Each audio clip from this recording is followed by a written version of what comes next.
righty. Happy Monday, guys. Happy Monday. Welcome back on the gravel for the F1 off week. Still a decent amount to talk about. We had our first interview over the week with Formula Drift prospect driver Jack Davis. That was awesome. Shout out him, shout out his team, shout out my buddy Jabari for hooking that interview up. Very fun to do as well. Yeah, it was really fun. We're going to have that attached at the end of the episode for the audio listeners. For our video watchers, that can be seen in the description, but also in the bookmark at the end. I will also put a little flag right here for you guys for that. But starting off in the world of F1, Oliver, any thoughts before we get into it about anything life? I got friends and family in town this weekend.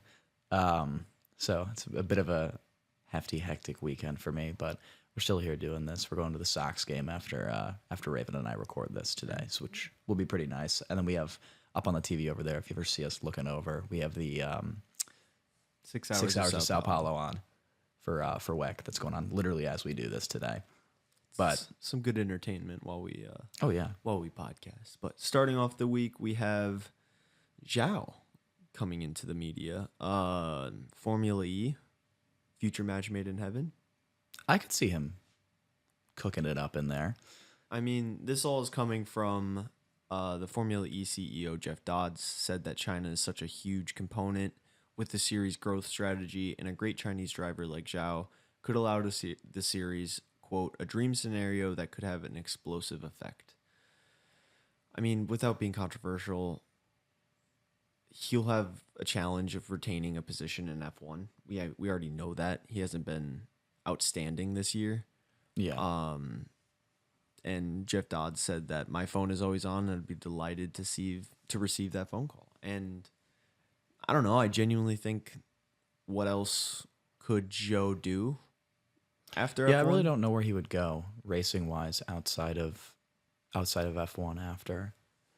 And Formula E just makes sense because it is such a huge, I would say, Asian driving pool, but also like a lot of the races are over there. A lot of the bigger races that draw bigger crowds come from China, Shanghai, Yeah. Southeast Asia. So I don't know. I genuinely think that it could be a good option for him. I think, he'd still be super popular and still in the Formula One family. Yeah. And it would still allow him to do, media stuff. I would even want to see potential like F1 WEC rally, F1 or FE. In what sense? Crossover, like everyone, they're all FIA events. That's true. Yeah, for sure. Maybe if everyone's in one place at one time, you do some sort of, I don't know, maybe like the Red Bull and V-Carb guys do goofy stuff on the Red Bull channel every once in a while. I think it would be cool to see stuff like that, I think it's a fair point. I don't know how often that actually happens though, but I mean, he still has a huge fan base in China, and I know he's super big into the fashion world. So that is still like a vice for him to connect to people and that kind of stuff. So, I mean, if he wanted to go over and do FE, I'd support it as well. And then it opens up another seat on the grid for somebody else to take a stab at it. Yeah. We'll get more into the seats later today, but the F1 movie trailer came out last week. We talked a lot about that in last week's episode, but here's some other stuff that either I have learned and Oliver already knew, or stuff that just came out over the last few days. But one thing that people noticed was that a lot of this shot, I won't say a lot, but some of the shots in the trailer that were using like onboard footage were 2023 Gasly's Belgium Grand Prix onboard footage that they just used a bunch of VFX to replace the car and make it look more aesthetically pleasing. Which, if you look at the two like comparison images of the onboards, I would say the biggest difference is how much color grading. But I was gonna pull the color grading out color there for grading sure. is insane, dude. And I would say the other thing would be, I guess, just like the shutter speed of the camera, I would say, which it's like how blurry the stuff on the sides, because you look at the onboard footage of the F1 cars, it's crystal clear. But Yeah. these cameras have a decent amount of blur, so I would be interested to see if that's VFX. Or I mean, knowing that it's all like full VFX, I think it's really impressive, at least what they're showing us right now. Because I know there's a portion of it that's of course going to be, in what we'll talk about in a second.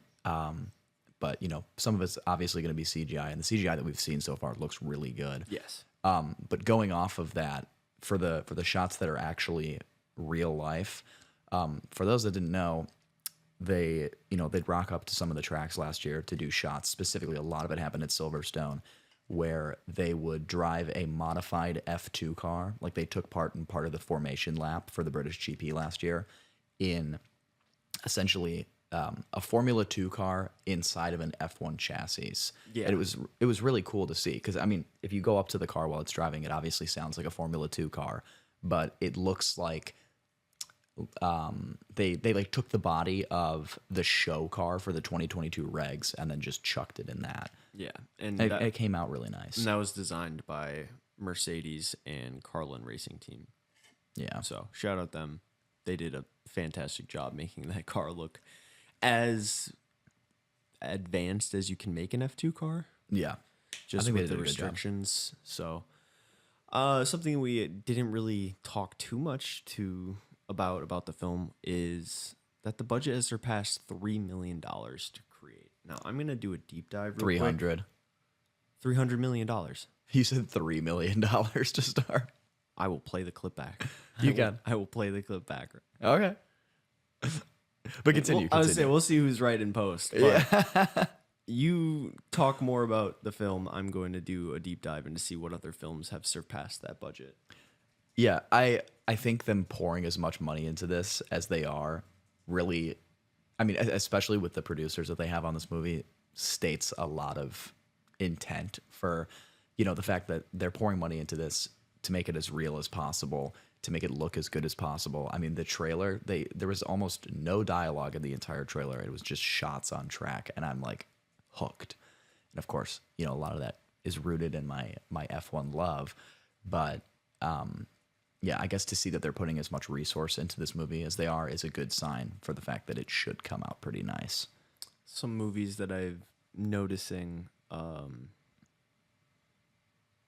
Yeah. So most of the Star Wars third, whatever you want to call it, were north of 400 million.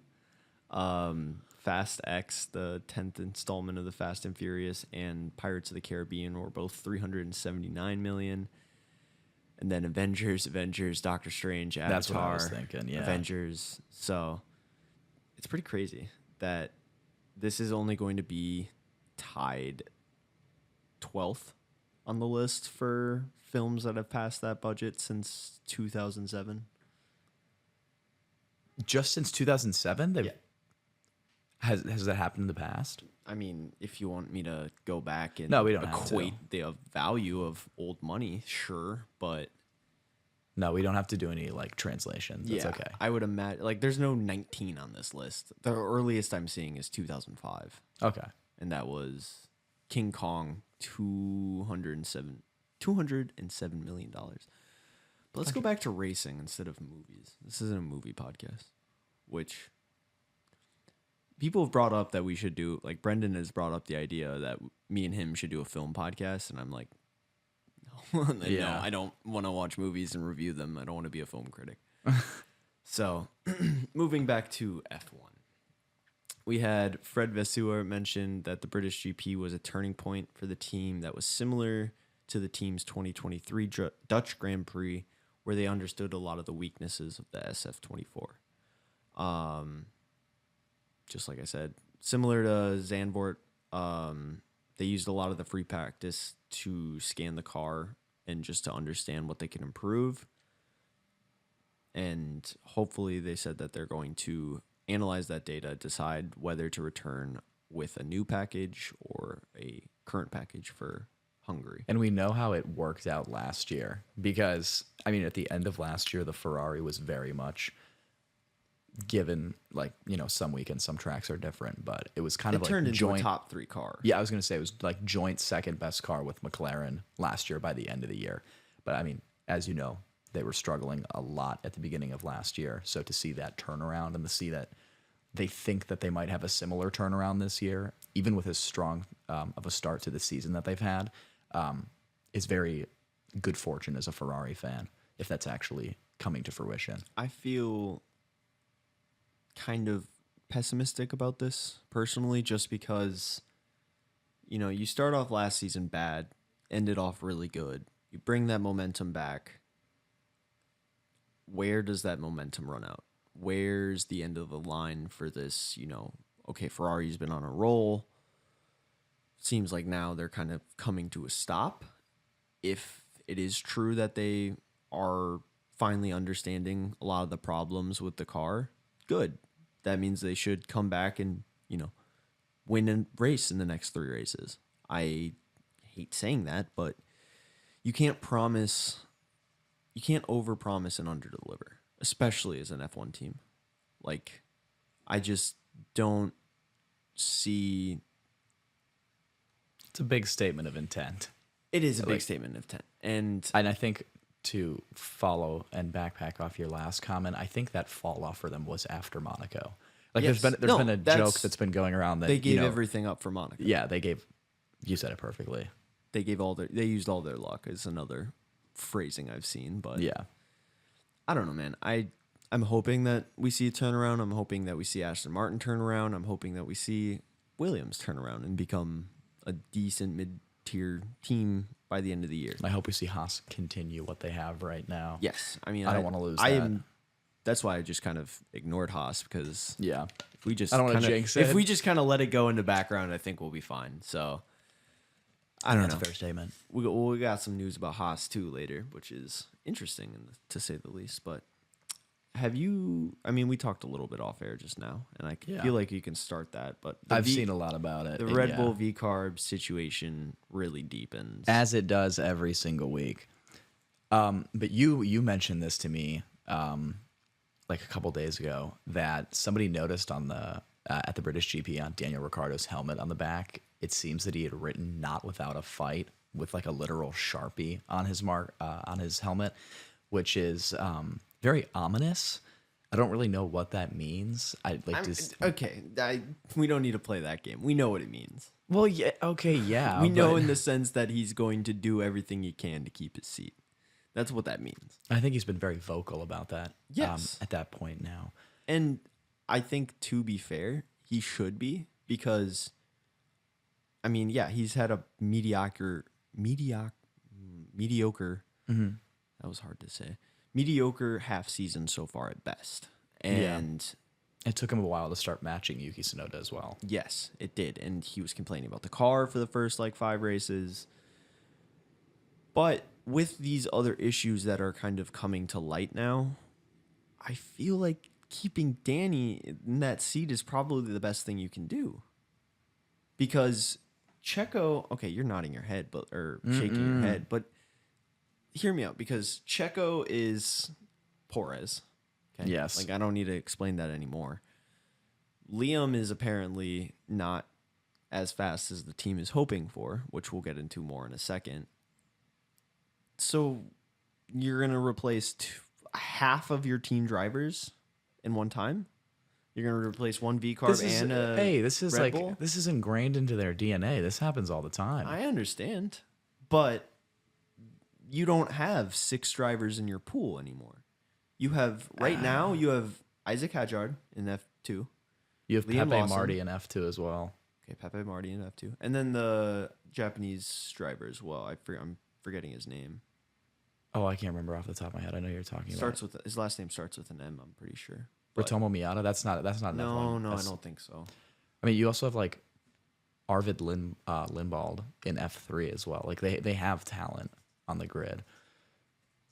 But yeah, it's see, for me, I'm just Ayumu Iwasa. Ayumu Iwasa. Yeah, he's racing in Super Formula this year, and he's challenging for the title. Yeah, but I think what sucks with me is they said, Liam did his filming test for Red Bull, and apparently it set him a benchmark time that was like X amount of tenths behind Max Verstappen that they wanted him to hit, and he was 2 tenths below that benchmark time. So he wasn't 2 tenths below Max Verstappen; he was 2 tenths below the benchmark that was already below Max. I don't know how much like you can really get from one test like that to make such, I guess, a rash comment to the media about his performances when you've already seen him perform in an F1 car And score 5 points. times and score points in an AlphaTauri that scored, if I'm correct, 4 points last year. He scored like half their points last year. And yeah, in 5 races. So, and it's not like, Liam is not fighting to immediately jump into F1 and be in the Red Bull immediately. He'd be fine. He wants that V carb seat. He'd be fine with the V carb seat. But I do think Isaac Hadjar and his performances currently in F2 are definitely a bit damning for Liam Lawson in the sense that, Isaac is definitely him and Paul Aaron are like the two favorites for the title right now. Paul Aaron has yet to win a race. He's just uber consistent. Isaac Hadjar has won 3 feature races already. So, in his sophomore season, to be very commanding in the challenge for the title looks really good for the Red Bull family to see that. Because Liam didn't win the F2 title. I think he finished 3rd in his best year, which was the same year that Logan Sargent finished 5th in the championship when they were driving for the same team. And Logan got an F1 seat and Liam didn't. So I think Liam's definitely been screwed over a lot, but I think Ricardo does need to go. I really don't care That's anymore. my next point, is meaning that even if Daniel is going to be replaced, they don't know who. Yeah. I think did you just put Liam in the car? He's already driven the car. I agree, but they're not certain in that. And I can't, as a fan and, someone who's trying to make a name for themselves, trying to do reporting, I don't know, doesn't make sense. Like, usually you have a plan. Mercedes has a plan. Ferrari has a plan. Yeah. It might not be their first plan, but they have a plan for next year. Does agree. Red Bull have a full set in stone plan? I don't think so. No, because they sign up so much talent. Yeah. And they like easily drop people. Then Like Dennis Hauger's a great then example. why extend Perez for 2 years if you don't like how he's performing already? And okay, you're going into his weakest part of the season. Why are you hopeful that he will be better? What sucks for me is I feel like Red Bull are sitting there waiting for another Max Verstappen, like in the sense that Ferrari has their Ollie Behrman and Mercedes has their Kimi Antonelli. I feel like Red Bull is just like sitting back and waiting for one of their juniors to like go on an insane hot streak in whatever support series that they're driving. That's the only thing I could see. Yeah, I gave that reaction because I don't think a hot streak should give you an F1 seat. I'm flabbergasted at it because there is people in that team that we've spoken about millions of times that are so far underperforming. So to not replace them and give you the other drivers whose entire careers that you've funded a chance in the same seat, and some of them you've already given them a chance in the seat and seen them perform. It's just, I think it's unbelievable at this point, and I think it's poor management. I'm going to say we move to our next 2 points that are in tandem to this. Yeah. Because we're talking about the other 2 drivers now, too. So, Yeah. Yuki was being talked about by Christian Horner when asked. People have noticed that he's never been given a Red Bull test. Just Which is really weird to me. very strange if he's a Red Bull driver like they always claim. And, Liam's getting tests. Isaac Hadjar's gotten a few tests. Mm-hmm. Why hasn't Yuki gotten a test when he's been outperforming Danny Rick For all season? however long they've been teammates And, for. half of last season. So that's another thing that's weird, but Horner said that he is a Red Bull Racing driver. He's on a Red Bull Racing contract. You never know. Maybe he'll get a test one day. You never know. Which I feel like that Just you could dodging. just take that quote and put that as Red Bull's logo. I agree. He's a Red Bull Racing driver. He's on a Red Bull contract. You never know. Maybe he'll get a test one day. I think that it sums up the team so perfectly I think that it's hilarious. Coming from his own mouth too. The other thing, But you know who does get a test and an extension? Sergio Perez. Perez. But Helmut Marko confirmed that they are going to evaluate over the summer and make decisions. He was quoted saying, "All F1 contracts have an exit clauses. Most of them are related to performance." So we will hopefully. I mean, I don't know. I don't want to say hopefully because it's someone's job, man. I respect it. I want him to be there because he deserves such a to be personality too. He's a fun dude. A lot of the guys like him on the grid. It seems like, but I want him to be there because he deserves to be there. that is a huge thing. That's a great thing. But yeah, he needs to perform. If you're the best team, if you're a player on the best team and you're not doing well, they're going to replace you. I've That's just how it works. always been saying now that the slight slump in Red Bull's performance is exposing Sergio so hard. It's just the fact that he does not have like far ahead the best car on the grid. He's getting completely exposed by those who are able to catch up to him in any way possible now. I'm adding this one point here because it makes more sense. But Max also, after Silverstone, kind of came out with some shocking news that I don't think many people knew of. Yeah. I know we didn't especially know of this. But he said that since his 21 crash at Silverstone, that he's been having vision issues. And as a former athlete, I can comprehend and understand the mentality of I can play through it. Yeah. And I can still do what I need to do. But this is a little bit bigger than that, I think, deep down. I think it's, it's a life or death sport, first off. Do you really want to have to be playing through any sort of, I don't want to say disadvantage or handicap, but not to your body's full ability? Like if you had perfect vision and then you're in a crash and there's vision issues, it sounds like some sort of head injury to some degree. And I was gonna say, it sounds like he shouldn't be driving a car anymore. no, it's Max Verstappen, dude. He can drive Of course. whenever and wherever he wants. I'm not saying that. But I'm just saying, like, now, okay, first off, he hasn't won 2 races in a row. Like For the first time in a minute. Yes, that it's shocking to me. Like when I pulled up his Wikipedia and I was like, oh, okay, it's been like 4 years. I was gonna say it's Saudi Arabia 3, I think. 2021 and Qatar 2021 was the last time he lost back-to-back races. It's wild. But why wouldn't you say anything earlier if you are competing with these issues? Because the timing that it came out, it does kind of sound like he's saying it as somewhat of an excuse. Now, I don't think he is Hopefully it's making it as an coincidental. excuse. I do think he's just coming out saying, hey, I can't see very well because of this, and I'm still doing my best.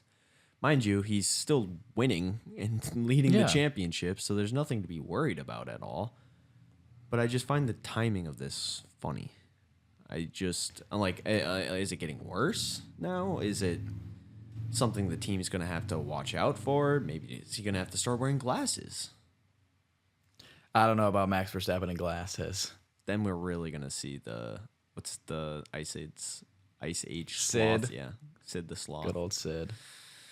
But moving off of Red Bull Racing and Red Bull Racing Team, let's go to Mercedes. The little point that you brought up to me yesterday that I did not notice whatsoever.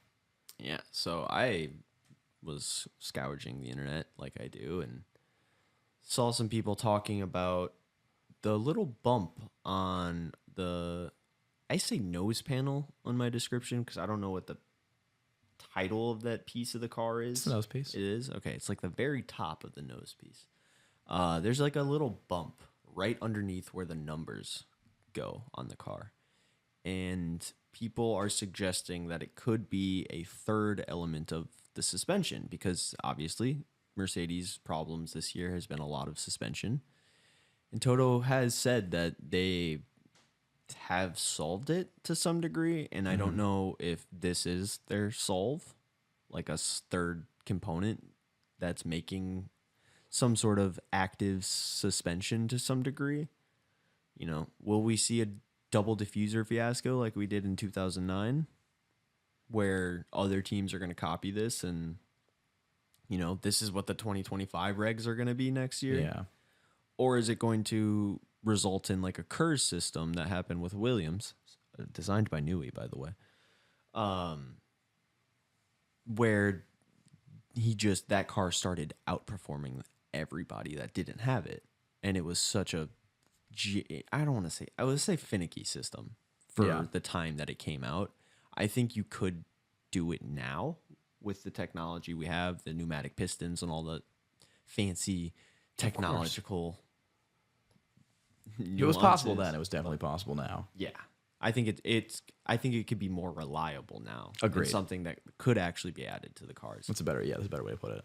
I'll let you take the next one because this is a big one, and I feel like you, as someone who's been watching this for so long, will kind of feel weird seeing it not be there. I know, yeah. So this came out a few days ago, actually. I saw this. But apparently Rolex is trying to pull out of their sponsorship deal with Formula One. They're trying to. I saw some things that are saying like they're I out. didn't know if it had happened yet.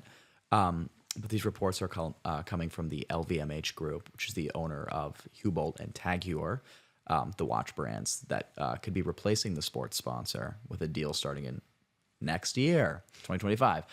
They could be anywhere from 50 million to 150 million a year. I think Rolex pays Close to 50. I think it was 50 or 100 million a year. So maybe it's just the fact that, you know, Hublot and TAG Heuer are just offering more money. I should also caveat this with I don't know if this is just F1 and if this is like or if it's FIA motorsports sanctions, period. because you know we're watching the WEC race right now. Yeah. Rolex is everywhere on this TV. It's gonna be interesting because you have TAG Heuer as a Red Bull sponsor. Yeah. I don't think that's any kind of manipulation. Yeah, no, that I'm pretty sure that's allowed. Yeah, because you're a sponsor at the end of the day. You're not internally working with the company, but it's just weird seeing. It's gonna be weird not seeing that Rolex logo, the green and the crown. It's very iconic, dude. I like love on that the logo on the sideboards, on like the side of the track or the awnings that'll hang over. You just see it and you're like, you don't really realize it because you're just so used to it. But now I feel like once we switch, Yeah. you know, people who've been watching the sport for longer than 20 years are going to be like, whoa, this is different. It's such an iconic color scheme as well. Green and yellow. Oh, so pretty. And also, I got so excited that I banged the pop filter. You know that at the start of every F1 race, the camera right before the formation lap will pan over to the Rolex clock that they have at every single track as it strikes. Yeah, as it strikes the top minute. of the hour. Mm-hmm. So that's another completely iconic thing that's associated with Rolex and F1 that wouldn't exist anymore after their departure, or it would just be restructured with whatever new brand is taking over. But yeah, I would miss that the most. Engine suppliers. Canada. No. Oh boy. We've had two big announcements with engine stories this week. The first one coming as a result of the British Grand Prix. Toyota Gazoo Racing boss Masaya Kaji. I'm praying I pronounce his last name right. I'm so bad with the JIs in. I'm gonna guess you're right. Because that's how I would have said it. Yeah. Masaya Kaji He's the team boss of Toyota Gazoo Racing, and according to Racing News 365, that Toyota wants to team up with Haas to create engines as soon as 2026. And if that happened, this could potentially be the seventh or eighth engine supplier in the sport, because we also have Hyundai potentially coming in. This would mean also what am I trying to think of? Haas's connection with Ferrari. Ooh. Have you thought about it like that? Oh, I did not. That's a huge point. Yeah, because like Haas is a Because does Ollie just now belong to Haas? no, he's still a Ferrari junior. No, I understand, but I thought that was funny. But I'm wondering if, if they were to switch to a different engine supplier, how that would affect their relationship with Ferrari. Because a lot of people love to say that Haas, when they field a young driver, is a Ferrari junior team in the sense of V-Carb, which it's not. But they just have such a good relationship. It's the Williams Mercedes relationship, I feel like, where I like that. they're not. They're their own entities, but they work together in a sense. Yeah, which is why at some point I would love to see the Williams be better than the Mercedes, the Haas be better than the Ferrari, go back to a day when the V-Carb was better than the Red Bull. There was a season where V-Carb literally scored double Red Bull's points. I think it was like 2008. I'll do some research. Yeah, it was one of the early seasons in Red Bull's lifetime. But so I mean, if they were to lose Ferrari engines, that's a lot of their relationship with Ferrari, a lot of communication that doesn't exist as much anymore. So it would be interesting to see if that relationship would stay because they're not supplying as much. But yeah, that's the first thing I saw when I saw that Toyota engines could actually be coming to Haas. Just what does it mean for Ferrari juniors, I guess. Yeah, it does look like you were correct. Was it 2008? I think so. I mean, that was the year Sebastian Vettel won the 2008 Italian GP in a V-Carb. Valid. And excuse me, in a Toro Rosso. Toro Rosso. I was searching up Toro Rosso because I thought that's what it was. But the other main story that we got was coming from the Mercedes engine customers, McLaren and Williams. Now, this story kind of pertains more to McLaren, but I believe Williams is rightfully in the same situation.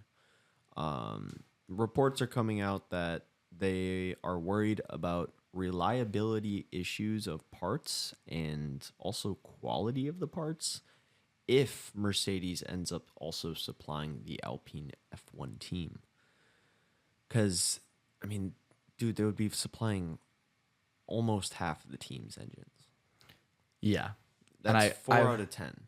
I don't want to see an Alpine Mercedes as well.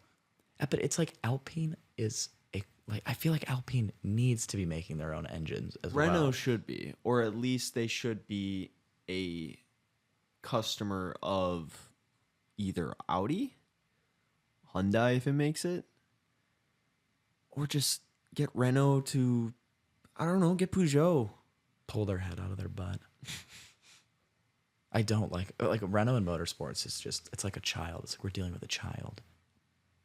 They massacred my boy, the Black Lotus. Bring back Cyril to that team. That's what I miss. 2019, 2020. Yeah. Yes, please.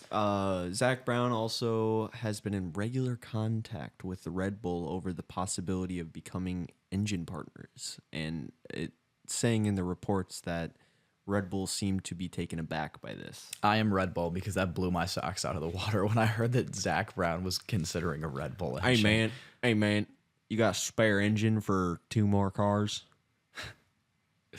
Why did you have to use the NASCAR accent for that? Because he's Southern American. He's from Texas. You botched the Zach Brown accent so hard that it just sounded like a NASCAR pit crew. I don't. Well. He's got a bit of a brother. I've got 5 hours of sleep. That's fair. I had 12. Yeah.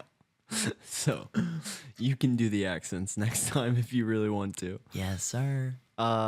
Signs back to Mercedes is something that I saw in the news this week. Apparently Toto Wolff was talking to Sky Deutschland and was quoted saying that the situation is getting more complicated for Carlos Sainz. Everyone thought that he was going to go to Williams, but that no longer seems to be the case. The door is still open for him at Alpine, but he still sees chance at Mercedes. Wolf also indicated that the situation changed again. I think Sainz. Oh, back to Toto quote. I see Sainz as the most likely option to be a George Russell teammate in 2025. What? This whole situation, and I'm very glad that I wrote one of the last points is about Bottas, but apparently a lot of drivers are waiting to see where Sainz ends up before they sign. Like that's something that Bottas is waiting on. It seems like it's something that K-Mag might be waiting on as well. Interesting. So, that's something I didn't think of is To have everybody else's contract riding off of Carlos's. it That's really very depends interesting to me. on where he goes because, if he doesn't go to Mercedes and that seat's still open, do you think they take Bottas back? I feel like they'd actually be willing to take Valtteri back. I into think that so team. too. As like a second driver, not someone who's, per se competing to win the race every time, But I also believe Valtteri could challenge George, I think that could Still. happen too. and I would love to see that happen too. Like, obviously, George would be prioritized now, and I kind of feel bad for Valtteri to come back to that team and then take a second driver role again after having spent 5 years doing that for Lewis Hamilton. I feel like, if he's locked in and loaded, I think he definitely has the potential to beat George Russell consistently. And a lot of people who come into the sport now, I feel like, would say that is a wild comment, but you have to understand he's been driving the worst car on the grid for 2 years now.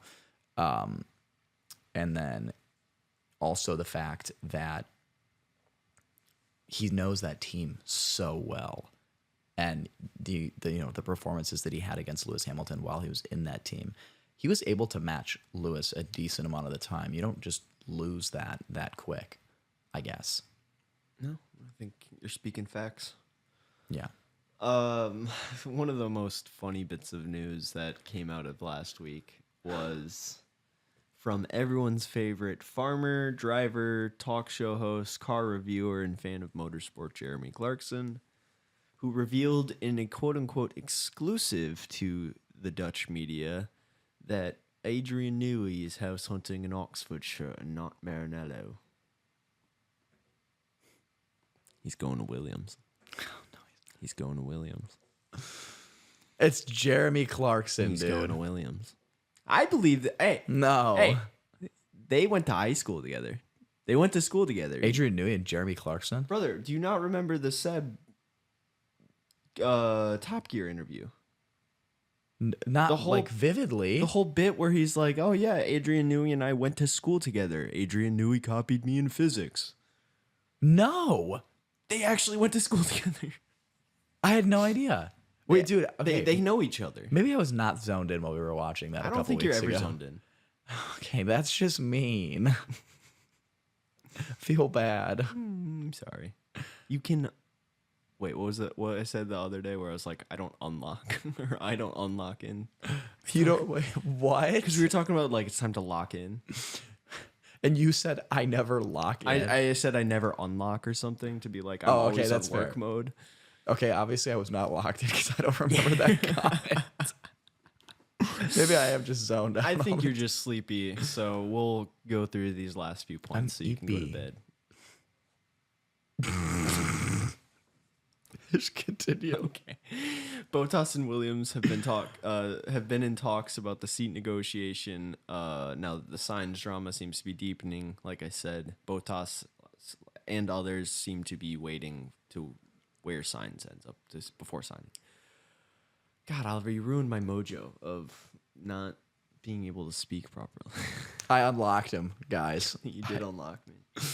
Last thing we're going to talk about before we, kick it over to our interview, is the Goodwood Festival of Speed happening. And apparently, $2.3 million Lotus Aveja It's probably a Aveha. The Aveha X hypercar crashed less than 2 seconds into his run. And I know People don't just crash at the Goodwood Festival speed either. And that's why a lot of people were like, okay, what happened? And from all the videos that we can tell from a lot of fan perspective, but also engineers and, racers perspective, yeah, it seems like it was some sort of faulty wiring system at some sort, or some sort of electronic troubles, because it is a hybrid hypercar. So it does have the, burning engine, but also electronic component to it. And if you look at the video, the car just like jolts to the right straight into the wall. And they said that driver did not do any counter steer or like correcting actions. He wasn't, being an idiot with the throttle and like revving it, letting go. So there's no traction for the car. And that there was no consistent or like apparent issues with the car after inspecting it. Yeah. So I think personally that what happened was one of the wheels lost power, like hybrid power. And yeah, so I definitely think it was a failure. it was getting, it was still getting some power, but not as the same amount as the rest of the wheels. So just, lost balance. Yeah, and it just threw itself into the barricade. Dude, because it $2.3 million literally looks like it looks like somebody just took the steering wheel and just flirted it right into the wall. It looks like someone was like, okay, floor it like you're coming out of launch control, and then was just like as fast as humanly possible into the wall. But we're gonna go over we don't really have much to go over. I mean, of course, we have WEC at Sao Paulo happening as we speak. But IndyCar's racing at Iowa this weekend. And then a little bit of a break for MotoGP. Yep. And then Rally Car, 3 days to Latvia. 3 days. So that's pretty exciting. And then I believe going forth now, we will be talking a little bit about the Formula Drift series as well. Just because we learned a lot from Jack and telling us about, Formula Drift Prospect, just some of the nuances that go on into that series. And, one thing that shocked, I think, both of us was how big that series is here in America. Yeah, I had no idea. Yeah. Like, I knew it had a decent, like, in-person following. Mm-hmm. But when he told us what he told us about the comparison to NASCAR, I was like, oh, my God, that's wild. I think we will let him explain it for you. I don't want to spoil anything. I agree with that, Oliver. So we are going to wrap it up for the video. Podcast. Yeah, we are going to wrap it up for the video. For podcast listeners, please stay around. We are going to kick it over to that, and then I will come back and give you the leaving spiel later. So, but for our video listeners, you can check out that interview right here. Oliver. Oh my goodness. Is it? Am I not doing my usual? We're sharing it. So for me, this is on the left side of the screen, correct? No, right side of the screen. So on the left side of the screen, subscribe. Perfect. Last week's video on this side. Interview will be there. Interview on this side. No last week's video because you already watched it. Fair. Think that works? I think that works. We'll do it. Well, we'll see how it goes. But we'll kick that over to him. Thank you guys so much for listening. We'll catch you guys next time on The Gravel. Appreciate y'all.